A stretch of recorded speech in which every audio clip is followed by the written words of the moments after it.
नमस्कार दोस्तों, मेरा नाम शुभम है और आज हम लोग शुरू करने जा रहे हैं HTML कोर्स में एक न्यू टैग के बारे में जानकारी लेंगे। क्या है उसका नाम?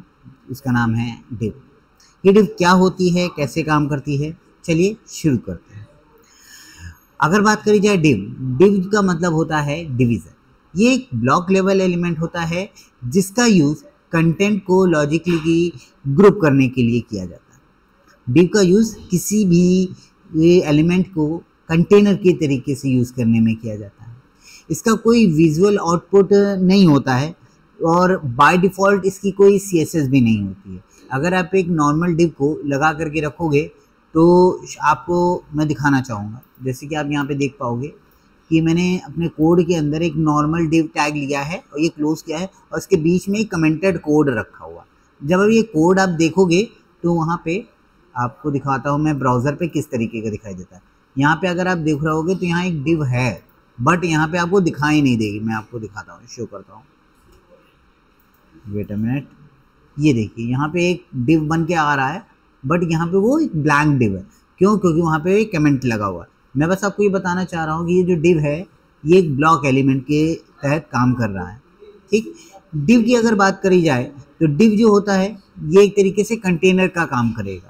इसके अंदर कई सारी चीज़ें हम लोग रख सकते हैं, जैसे एक हेडिंग, पैराग्राफ, इमेज और भी बहुत कुछ। ठीक, आइए हम आपको कोड में करके दिखाते हैं।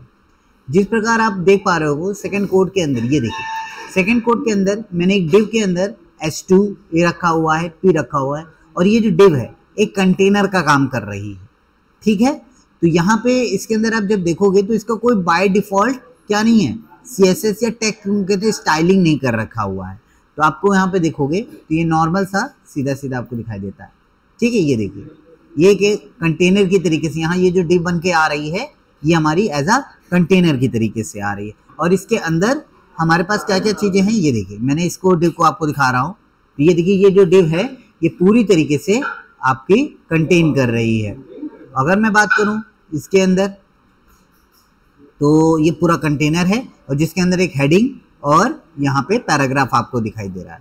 वहीं दूसरा कंटेनर मैंने लिया हुआ है ये वाला, ये देखिए इसके अंदर अगर मैं बात करूँ तो मैंने स्टाइलिंग थोड़ी सी करी है जो कि CSS का पार्ट है। आपको इससे डरना नहीं है, वो हम नेक्स्ट वीडियोज में आगे बताएंगे कि CSS कैसे लगती है, कैसे स्टाइलिंग करी जाती है। लेकिन आपको div को समझना है तो बस इतना सा समझिए कि यहाँ पे मैंने एक क्लास दे दी है इसको और इसका कुछ स्टाइलिंग मैंने कर दिया है जो कि स्टाइल टैग में है कि उसकी विड्थ कितनी होनी चाहिए, उसका बैकग्राउंड कैसा होगा, उसके बॉर्डर होगा, पैडिंग होगी, मार्जिन होगा, ये सारी चीज़ मैंने उसके बारे में लिख दी है। वहीं पे अगर मैं बात करूं तो ये देखिए अगर मैं लास्ट जो div मैंने बना रखी है जो कि कंटेनर है, लेकिन अब मैंने div को नेस्टेड फॉर्म में लिख रखा है, यानी कि एक div के अंदर कई सारी और divs का भी मैंने यूज़ कर रखा है। अगर आपको मैं दिखाऊं तो आप ये देखोगे यहाँ पे देखिए ये लेफ्ट कंटेनर और ये राइट कंटेनर जो कि आपको दिखाई दे रहा है। ये कलर्स वगैरह जो आपको दिखाई दे रहे हैं ये CSS के पार्ट हैं। आपको इससे घबराना नहीं है, मैं आपको आगे की वीडियोज़ में ये सारी चीज़ें पूरी क्लियर करके बताऊंगा। लेकिन आप पहले ये देखिए यहाँ पे ये जो मेन div थी जो कि कंटेनर फॉर्मेट है उसके अंदर हमारे पास दो div हैं। पहली div जो कि हमारी लेफ्ट है और दूसरी div जो कि हमारी राइट है। ठीक है, तो आप इस तरीके से समझ सकते हो div के अंदर हम लोग नेस्टेड फॉर्म में div का भी यूज़ कर सकते हैं। ठीक है, वहीं पे अगर मैं बात करूं div के लेआउट के लिए तो div का यूज़ कहाँ कहाँ करा जाता है। div का यूज़ किसी भी लेआउट को क्रिएट करने में किया जा सकता है, साथ ही साथ मल्टीपल कॉलम्स को भी क्रिएट करने में किया जा सकता है।